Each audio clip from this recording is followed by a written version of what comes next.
সংবাদ সবাইকে স্বাগত জানাচ্ছি। আমি ফিরোজ তোহা। শুরুতেই আরবে কেবলস সংবাদ শিরোনাম।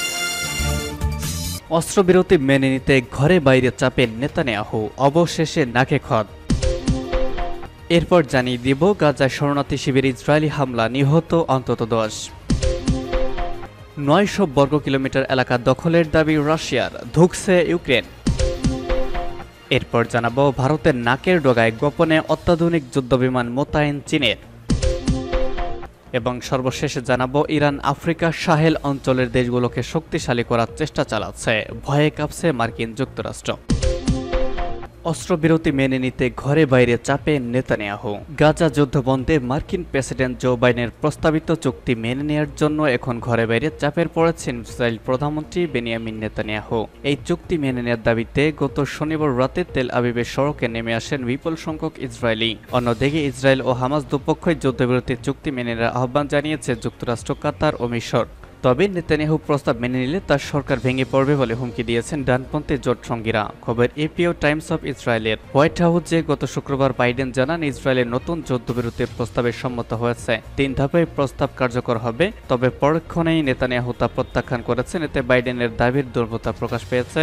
নেতানিয়াহু বলেছেন হামাসকে ধ্বংসের উদ্দেশ্য পূরণ না হওয়া পর্যন্ত স্থায়ী যুদ্ধবিরতি হবে না। তবে অস্ত্রবিরতির দাবিতে শনিবার রাতে ইসরায়েল জুড়ে বড় ধরনের বিক্ষোভ হয়েছে। হামাসের হাতে জিম্মিদের পরিবারের নেতৃত্বে আয়োজিত বিক্ষোভ থেকে সরকারকে অবিলম্বে প্রস্তাব মেনে নেওয়ার আহ্বান জানানো হয়েছে। অন্যদিকে মধ্যস্থতাকারী যুক্তরাষ্ট্র, মিশর ও কাতার ইসরায়েল ও হামাসকে চাপ দিয়ে বলেছে প্রস্তাবিত চুক্তি স্থায়ী যুদ্ধবিরতি ও সংকট অবসানের জন্য রোডম্যাপ। তেল আবিব বিশ্ববিদ্যালয়ের দাওয়ান সেন্টারে প্যালেস্টাইন স্টাডিজ ফোরামের প্রধান মাইকেল মিলশাউটাইন বলেছেন আগের প্রস্তাবগুলো থেকে এই প্রস্তাবের প্রাধান্য পার্থক্য হল অনির্ধারিত সময়ের জন্য যুদ্ধের বন্ধের প্রস্তুতি। মধ্যপ্রাচ্য বিশ্লেষক গেরশন বাস্কির মতে বাইডেনের প্রস্তাবটি খুব ভালো মনে হচ্ছে। তিনি ইসরায়েলের সরকারের উপর চাপ সৃষ্টির চেষ্টা করছেন।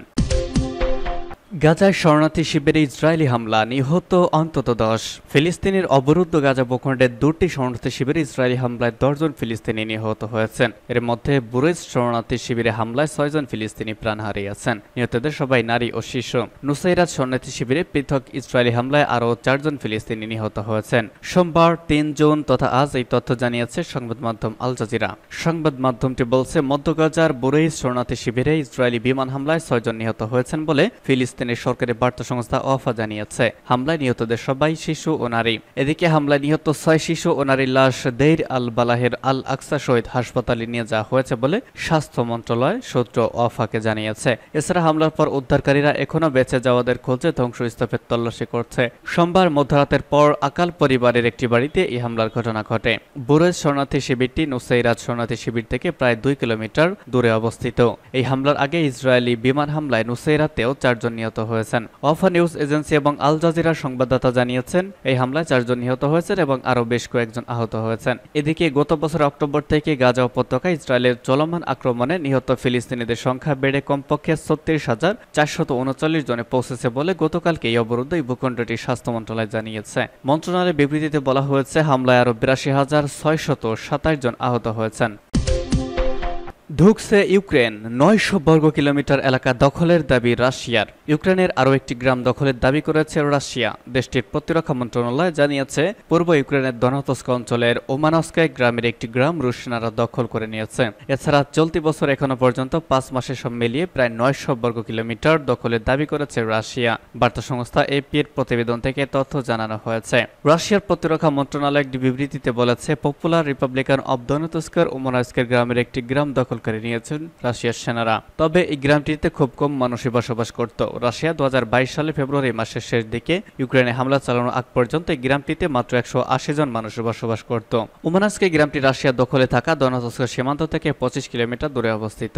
রাশিয়ার নতুন প্রতিরক্ষামন্ত্রী আন্দ্রেই বেলোসভ এর আগে শুক্রবার বলেছেন ইউক্রেনের সব দিক থেকেই কৌশলগত অগ্রগতি অর্জন করেছে। চলতি বছরে রুশ সেনারা ইউক্রেনের নতুন করে 880 বর্গ কিলোমিটার দখল করেছে। এদিকে রাশিয়ার এক শীর্ষ জেনারেল সতর্ক করে বলেছেন তার দেশ পারমাণবিক হামলা চালানোর প্রস্তুতি নিচ্ছে ন্যাটো দেশগুলো। রাশিয়ার গোয়েন্দা সংস্থা ফেডারেল সিকিউরিটি সার্ভিসের প্রথম উপপ্রধান ও দেশটির বর্ডার গার্ড সার্ভিসের প্রধান জেনারেল ভ্লাদিমির কুলিশভ গত সপ্তাহে রুশ সংবাদ সংস্থা রিয়া নভোস্তিকে দেওয়া সাক্ষাৎকারে এই সতর্কবার্তা উচ্চারণ করেছেন। রাশিয়ার জেনারেল কুলিশভ বলেছেন রুশ সীমান্তের কাছাকাছি ন্যাটোর গোয়েন্দা তৎপরতা বাড়ছে। জোটের বাহিনীর সামরিক প্রশিক্ষণ জোরদার করছে যাতে তারা আমাদের ভূখণ্ডে পারমাণবিক হামলা সহ রাশিয়ান ফেডারেশনের বিরুদ্ধে সামরিক পটভূমি তৈরি করতে পারে। তিনি আরো বলেছেন এই অবস্থায় তাই আমাদের সীমান্ত সুরক্ষিত করতে আমাদের প্রয়োজনীয় পদক্ষেপ গ্রহণ করতে বাধ্য করেছে। এ সময় তিনি রাশিয়ার border guard service Bryansk, Kursk, Belgorod অঞ্চল ও ক্রিমিয়ার ইউক্রেনীয় নাশকতাকারীদের প্রবেশে বাধা দেওয়ার মাধ্যমে দায়িত্ব পালন করে যাচ্ছেন। রাশিয়া এই জেনারেল জানিয়েছেন 2023 সালে আন্তর্জাতিক সন্ত্রাসবাদী ও চরমপন্থী সংগঠন এবং ইউক্রেনের বিশেষ গোয়েন্দা সংস্থা ও সামরিক বাহিনীর সদস্যরা রাশিয়ায় 5,500 বার অনুপ্রবেশের চেষ্টা চালিয়েছিল, যা রাশিয়ার গোয়েন্দা ও বর্ডার গার্ড সার্ভিস ঠেকিয়ে দিয়েছে। ভারতের নাকের ডগায় গোপনে অত্যাধুনিক যুদ্ধবিমান মোতায়েন চীনের। ভারতের নাকের ডগায় গোপনে যুদ্ধবিমান মোতায়েন করেছে চীন, কিন্তু রাডারে ধরা না পড়ায় সাধারণভাবে বিমানগুলোকে অনুমান করাও সম্ভব নয়। সম্প্রতি উপগ্রহ চিত্রে দেখা যায় সিকিম সীমান্ত থেকে অন্তত 150 কিলোমিটার দূরে চীন অধিকৃত তিব্বতের শিগাৎসে বিমানবন্দরে 6টি অত্যাধুনিক J-20 যুদ্ধবিমান মোতায়েন করেছে চীন। পশ্চিমবঙ্গের হাসিমারা সেনাঘাঁটি থেকে বিমানবন্দরটির দূরত্ব 290 কিলোমিটারের কম। এই হাসিমারাতেই রয়েছে ভারতের দ্বিতীয় রাফাল বিমান ঘাঁটি। শিগাৎসে তিব্বতের দ্বিতীয় বৃহত্তম শহর, সেই শহরেই রয়েছে বিমানবন্দরটি। সেখানে সারা বছরই J-10 যুদ্ধবিমান এবং KJ-500 বিমান রাখা হবে, তবে J-20 যুদ্ধবিমান এই প্রথম। সমুদ্রপৃষ্ঠ থেকে বিমানবন্দরটির উচ্চতা 12,408 ফুট। বিমান বাহিনীর ঘাঁটির পাশাপাশি অসামরিক ক্ষেত্র এটি ব্যবহৃত হয়। সেখানে একটি Y-20 মালবাহী বিমানও দেখা গেছে। ধারণা করা হচ্ছে সেনাদের প্রয়োজনীয় সামগ্রী ওই বিমানের মাধ্যমে সরবরাহ করা হচ্ছে।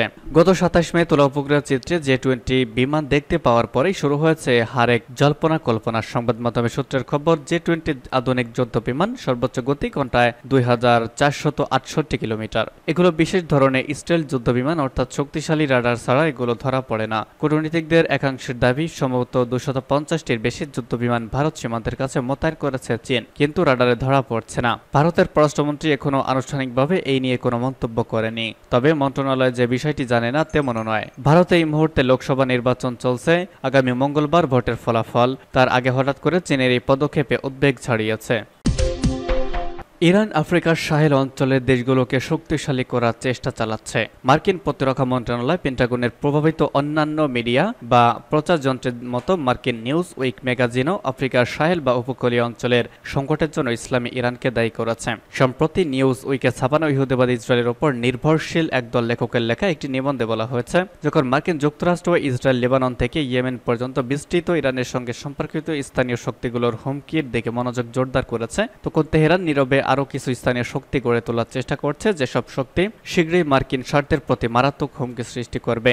এই শক্তিগুলো আফ্রিকার কৌশলগত গুরুত্বপূর্ণ উপকূলীয় তথা সাহেল অঞ্চলের। আর ইরান আধিপত্যকামী পশ্চিমা শক্তিগুলোর দুর্বলতার সুযোগ নিচ্ছে, যাতে এই অঞ্চলের দেশগুলোর অর্থনৈতিক ও সামরিক সক্ষমতাগুলোকে শক্তিশালী করা যায়। অনেক দেরি হওয়ার আগে এই প্রক্রিয়া ঠেকাতে কিছু সাহসী পদক্ষেপ নেওয়া জরুরি বলে মার্কিন সরকার ও ইসরায়েলি দখলদার গোষ্ঠীকে পরামর্শ দিয়েছে এই সাপ্তাহিকই। আঞ্চলিক বা ঘরোয়া শক্তিগুলোর অনুপস্থিতির কারণে এবং এই অঞ্চলে পশ্চিমা উপনিবেশবাদী শক্তিগুলোর উপস্থিতি ও মার্কিন হস্তক্ষেপের কারণে 2020 সাল থেকে অনেক অশান্তি ও অস্থিতিশীলতা দেখা দিয়েছে। মালি, বুর্কিনা ফাসো, গিনি, নাইজার, গ্যাবন, চাঁদ ও সুদান এর মতো দেশগুলোতে হয় সামরিক অভ্যুত্থান ঘটেছে কিংবা সামরিক শাসন প্রতিষ্ঠা করা হয়েছে। আর এই প্রক্রিয়া আসলে উপনিবেশবাদের আর্থ সামাজিক রাজনৈতিক প্রভাবের ফলে তথা উত্তরাধিকার। এসব কারণে নানা হুমকি সৃষ্টি হওয়া ছাড়াও ইসলামীর নাম ও পরিচিত লেবেল লাগিয়ে তার নানা ধরনের উগ্র ভুয়া গোষ্ঠী বা সন্ত্রাসী দল গড়ার সুযোগ করে দিয়েছে ওই একই কর্তৃত্বকামী শক্তিগুলো। যেমন এর আগে ইসরায়েল সুদানে হস্তক্ষেপ করেছিল পশ্চিমা প্রতিষ্ঠানগুলোর মাধ্যমে, ফলে আলাদা হয়ে গেছে দক্ষিণ সুদান। অথচ মার্কিন প্রতিরক্ষা মন্ত্রণালয়, পেন্টাগনের প্রভাবিত অন্যান্য মিডিয়া, প্রচারযন্ত্রের মতো মার্কিন নিউজ উইক ম্যাগাজিন আফ্রিকা সাহেল বা উপকূলীয় অঞ্চলের সংকটের জন্য ইসলামী ইরানকেই দায়ী করেছে।